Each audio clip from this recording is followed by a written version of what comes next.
Welcome, coaches, to the IFCA Journal Podcast. I am your host, PJ Hedrington. I would like to welcome our special guest, the Fort Dodge legend. You know him. He is a familiar face in the Central Iowa D coordinator for the last 4 years at Valley, Will Thornton. Okay, he is the man, the legend. Okay, I'm honored to have him. I love man, I tell you what, I look up to you and Minx. You guys are my heroes. I mean, I just appreciate you coming on and talking to us. Well, I appreciate you having me. Did a little research on you, and you're doing a great job. So I appreciate you having me. Yep, appreciate it. All right, here's his bio. Okay, first of all, his wife is Michelle. He has 4 wonderful kids. He's a grandfather. Pops, big man. Do they call you Pops or Pa? What do they call you? They call me Papa. Papa. I'm not gonna do that. But okay. So yeah, They call me Papa. that's it. Wonderful, 3 wonderful grandchildren. Okay, he's again, like I said earlier in the intro, he's an all-state quarterback from Fort Dodge. Okay, how about that? That's impressive. He started his coaching career as a defensive back coach at Cedar Falls High School, 5 years. Okay, he was fresh. He was a rookie there, and he's been at Valley ever since. Oh my gosh, you've been a basketball coach too for many years. He's Yes. been he's been at lower levels recently. The last 4 years, he's been a D coordinator. They've had some great teams, and I tell you what, if there's anyone, coaches, that you want to learn from in the state of Iowa that can make adjustments, in-game adjustments, I'm telling you right now, there's a lot of smart guys out there, but in-game adjustments, you better make a phone call to Valley. He's one of the best guys that I've studied with as far as adjustments. So again, thanks for talking to us tonight, Coach. Appreciate you. Appreciate you having me. It's gonna be kind of. I'm really looking forward to this. All right. Yeah. Well, hey, I hope so, man. I hope so. I hope we don't disappoint here. All right. Tell me a little bit about your defensive philosophy. As I have always been a big fundamentalist, so I we really preach fundamentals at Valley with the hope of playing fast and playing violent. So I really believe that having your fundamentals will lead to you being able to play fast and play violent, which you have to be when you're on the defensive side of the ball, in my opinions. Fundamentals are number one with me. All right. Good. Into your fundamentals? Do you focus on your fundamentals? You really hammer it during camp? What's your process with you and your assistants as far as teaching fundamentals right out the gate? Well, like you said earlier, I have been coaching basketball. So through January through March, it's really basketball. This year I actually resigned from basketball, so it's given me the opportunity to do some things that I haven't done the last couple years, which I've gone back and kind of self-scouted myself, see what I want to work on and what I want to improve on as far as our defense is concerned. Instituted a circuit that we do quite a bit, which I think has been very, very successful for us. Again, it's all just fundamentals, working on, there's 3 phases to it every day, and I have the ability to change it. I send stuff out to my coaches so they know what's coming, so they're prepared. So we have a tackling station, we have a block destruction station, and then we have a turnover station. And there's probably I have a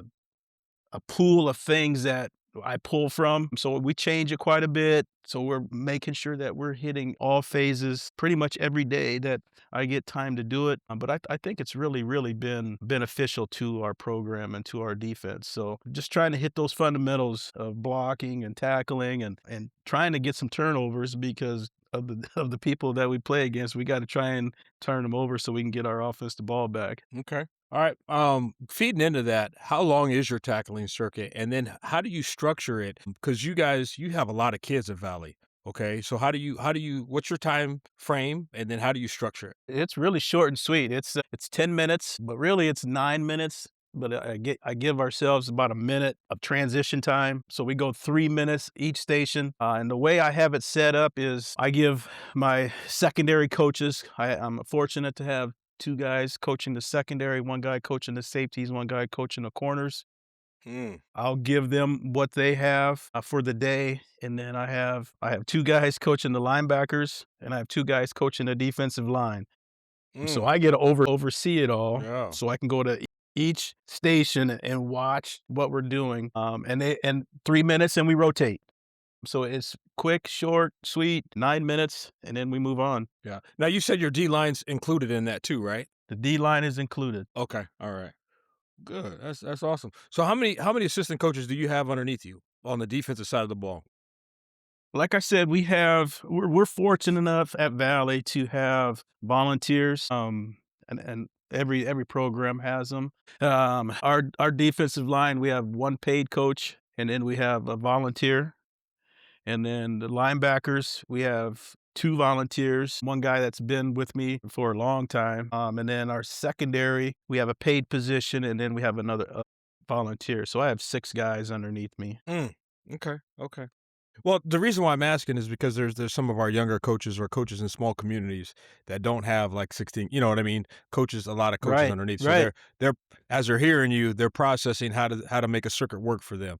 And I've done circuits like that in the past, and it's been great. And that you get a lot accomplished, a lot of teaching, a lot of good teaching. So that's good. Good, good, Even good, good. even if you don't have the volunteers, you still can, because most guys, most programs have one position coach, and then you can still get a lot accomplished. Obviously, the more you have, the more eyes you have at each station. So, Okay, good. All right, we're moving along. All right, what's your base defense? we've kind of progressed. Our base defense have forever at Valley. We've been a 4-2-5 team, and we've kind of progressed a little bit the last couple of years to what people are calling the crush front. I don't know if you're familiar with the crush front, but a lot of the colleges are running it. And I got wind of it when my son was playing at Quincy, and that's the defense that they ran. And so I got intrigued by it. So I looked into it, did some research, found out that Wartburg, Northwest Missouri State, think of those are the 2 main ones, but there's a lot of division Ferris State, Grand Valley State, all these Division II schools are running this what they call a crush defense. And basically all a crush defense is you're deleting A and B gaps with your front. So the tackles, you have two eyes, and you have 2 what they call tight fives. So they are responsible. The 2 eyes are responsible for the A gaps, and the tight fives are responsible for B gap. And so then you have your 2 force defenders, which would be your nickel on the strong side and your will linebacker on the opposite side, or your force defenders, and they basically have C gap. So then you Okay. fit the safeties off of those guys, and we call it fit support, Hmm. and they always have to make the force defender right. So if they get reached, then the safeties they will be outside contain. Hmm. If the force defenders do what they're supposed to do and contain any perimeter, then they'll be inside. So it really works pretty well. And the corners are always secondary support, as you know.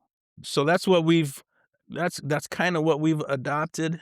We've got because it's not the 4-2-5 because you don't have the 2 inside linebackers. Right. You just have the Mike linebacker, and he's basically in a zero, so he's pretty much head up on the center at about 7 Is he yards. allowed to flow anywhere he wants to go? He has no gap responsibility. What's his keys, goals? He has no gap responsibility. He is And it's kind of the toughest. I don't wanna say the toughest because he basically has 2 reads, and the first read is it zone, okay? If it's zone, then he's going to be very, very patient because he can't get up into the mix, because if he does and it bounces, it cuts back, okay, then the cutback is wide open. So that's probably the toughest thing that we've come across of how to. He can't be an overly aggressive young man, and he's got to be able to pretty quickly. And his second read is if it's gap scheme. If it's gap scheme, then he can be very aggressive, and now going right to the puller. So basically they have 2 reads. Now, what we've found out is the if you have a kid that played running back, okay, he's pretty good at the Mike position. Finally, He has the potential to be good because he has that mentality of, okay, I'm going to see cutback. I'm going to press to line of scrimmage. Now I can see cutback. So that's the same type of mentality that you got to have playing the Mike position in this defense. all right. Well, see, again, this is the first time I've ever heard of it. Like, as soon as you said, I Really? was like, "What?" Yeah. So now, yeah, I'm gonna have to call you and get some information and start studying more on that. Yeah. So that's good. It's been pretty good to us. It has been. Okay. Okay.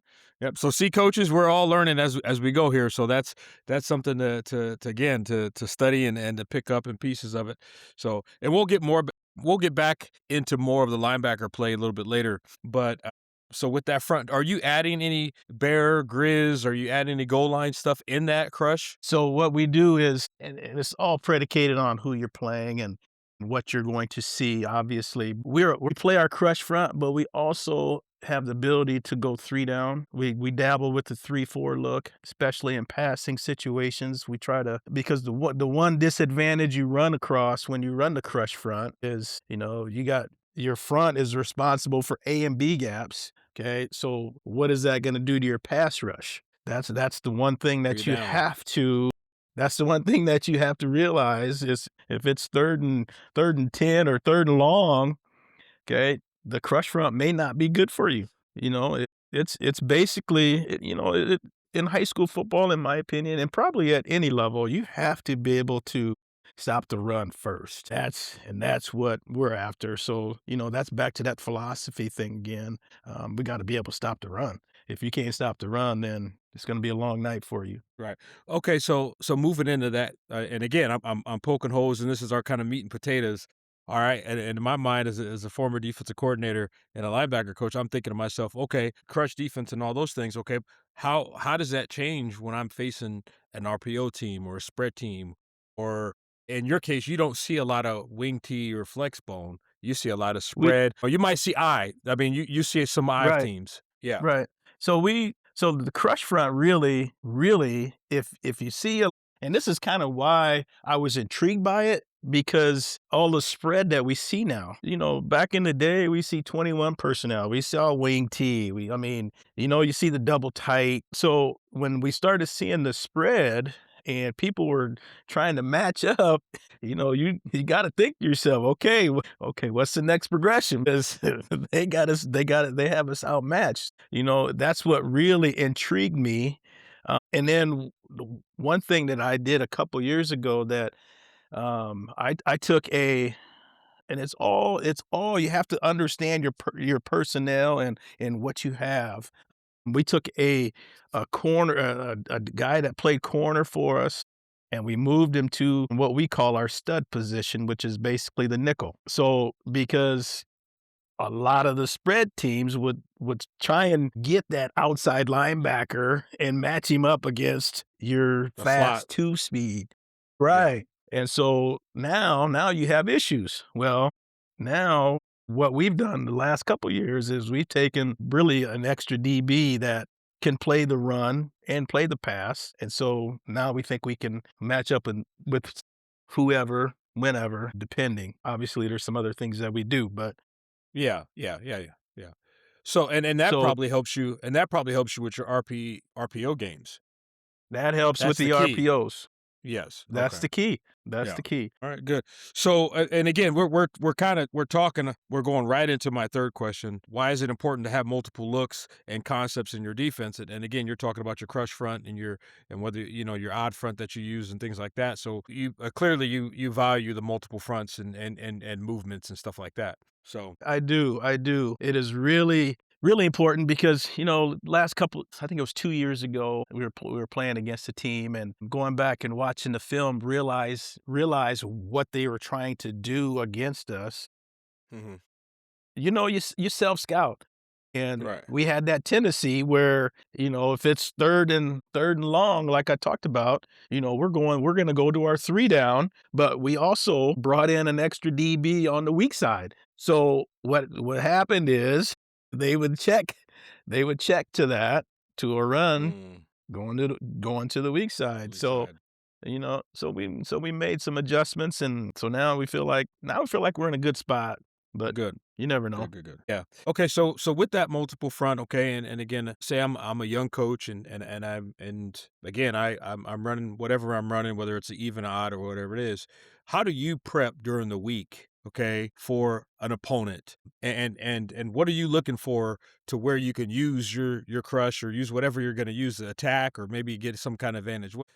You know what I'm saying? So my usually starts Friday night after the game, depending on what happened, how mad am I, how happy am I, what happened during the game. Right, right. I may watch the film, I may not, I may just say I'll take care of it in the morning. We don't meet on Saturdays Mhm. as a staff. So Saturday for me is a huge film day. So I will watch our film, make my notes on our film, and then I will start preparing for our next opponent and start watching their film. Right. In the meantime, my coaches, huddle's a wonderful thing because we can, man, we, as you go into the season, you start getting more and more games. I mean, you have the ability now to split up, you can split up Responsibilities. games. Yeah. Man, you can Yep. split up responsibilities, and my guys are more than willing. So, I'll give my secondary guys, all right, you guys do the pass routes, you guys do pass concepts, and my D line guy and linebacker guys, you guys do run concepts, and I'll clean everything up. So Saturday's a huge film day for me. You chart everything, and so then you start the progress of we use Huddle quite a bit. So I diagram everything out on Sunday night and then trying to have a practice script ready to roll for Monday where we've gone through all their formations, we've gone through their pass plays, we've gone through their run plays and how we're Right. gonna get lined up. And then Monday, we start that process of being on that field, walking through. And we don't meet on Saturdays, but we do meet on Sundays. Right. Okay, Yeah. so the coaches will come in before the players get there. I'll have my defensive meeting, the offense meets, and then we all meet as a coaching staff. And Mhm. Coach Swinson will anything that we have to talk about for the week, travel plans, anything like that. And then our players come in at 1 o'clock Mhm. and we'll watch the film from Friday, and we split it up, and then we go to the field and put in any adjustments that we're gonna make for Mhm. the new week, new blitz, new pressure, anything like that on Sunday, so they can see it on the field. Okay. And then Monday we hit the ground running, and usually Monday is kind of a lighter day because usually there's a lower level game, and if it's at our place, then they use our field at the high school, so we don't have as long as a practice. But yeah, by Monday it's ready to roll. The game plan is ready to roll, and we've met as a staff on Sunday, so Well, good. Good. that's Good. kind of our week. All right. That's awesome. All right. All right. Get into the meat and potatoes of this. Okay. So let's talk linebacker play. We're going to talk linebacker play and DB play since you're running that Okay. crush and you're running your 4-2-5, whatever you run on that back end. All right. What are you looking for? Let's go. Let's start with the front linebackers. What are you looking for out of your linebackers? What's your philosophy? Teach your philosophy there as a staff. We really try to, obviously, you want a kid that is not gonna shy away from contact. I'm always under the I always have to start with, do they like contact? Okay, if you like contact, this could be a place for you. We do a lot of checking. Our safeties are really, really important because they are getting everybody, and that's everybody. That they're getting everybody to where they need to be. Linebackers, though, they got to be able to communicate as well. We have our outside linebackers make the strength call, and so they gotta be in tune to. They gotta be smart. They gotta be football savvy. So not only tough, but football savvy, smart, and just tough people, just tough minded kids. Yeah, yeah. All right, so stay on that same note of philosophy. Now tell me about your DBs. What's your because you see everything as at your level. I mean, your the skills levels the type of skill you see is unreal. I mean, you'll see Division One cats. It's You'll see Yeah. Oh everything. yeah. Yeah. Yeah. So tell me about your DB philosophy there. The longer I'm in this, the more I want those guys that are going to that love to be coached. So those guys can play any time for me. They listen, they want to be coached, they know where to be. We don't have a lot of coverages, but we have a lot of variations off of our main coverages. Right. So they Okay. have to be able to adjust. They have to be able to adapt. And we've been very, very fortunate at Valley to have kids that have done a really, really good job of being able to do that. Now, I give my secondary coaches credit because they're incredible coaches. We always talk about be a teacher first, just being smart and also being tough. They have to be able to tackle and talked about our safeties. Our safeties really last year. I had a kid that had been a 2-year starter, and the kid was basically my right-hand man. He was incredible. He was a very, very good communicator, and it was awesome because I basically would just call the front, and I would say, "Check," and then they would check. He would check the right coverages because 'cause we'd work on that all week long, and he was able to do that. All right, Coach Thornton, tell me a little bit about offensive teams that you face that run a lot of tempo, high pace offense. So we had a guy on our staff. His name is Khalil Carter. He really had a very good system, so I adopted it. And you know everything that coaches do, they've adopted it from someone. So what we do is we take a look at the film, see if we're going to see any tempo, and then what we do is we build in calls every week. We have 3 calls that we have, and I change them every week. We meet on our Sunday meeting, and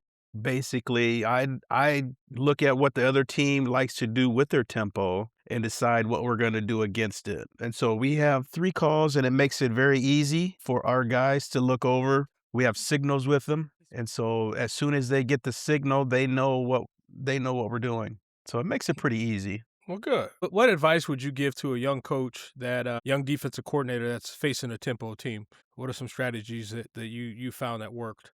You gotta keep it simple. Keep it You simple. have to Okay. keep it simple because if you don't, you're gonna confuse the guys, and Right. and that's how you blow coverages. That's how you blow run fits. So we try to keep it simple, and you gotta fit it into what your defensive philosophy is. Okay. Good. All right. Time for our goofy question. Again, we've had a lot of questions and we've been talking for a long time. You were again a quarterback back in the Dodge, Fort Dodge. You were like an all-state, all-world quarterback. Okay, they called you slick back in the day. This is from what I'm hearing in the streets.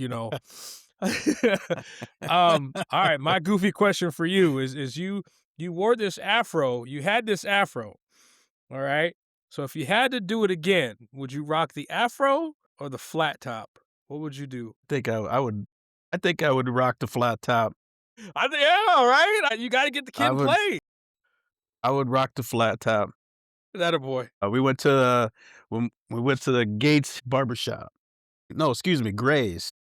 Gray's Barbershop in Waterloo. Man, Every Jesus. Isn't that a long drive for you? well, that was when I was in Waterloo. That was when I was in Okay. Cedar Falls. All right. Well, do what you do, man. I love it. I love it. Love it. Love it. All right. If I'm a young coach, how do I get a hold of you? What's your email address or anything that you want to give me? If they wanna get a hold of me, they can Yep. get a hold of me at Thornton.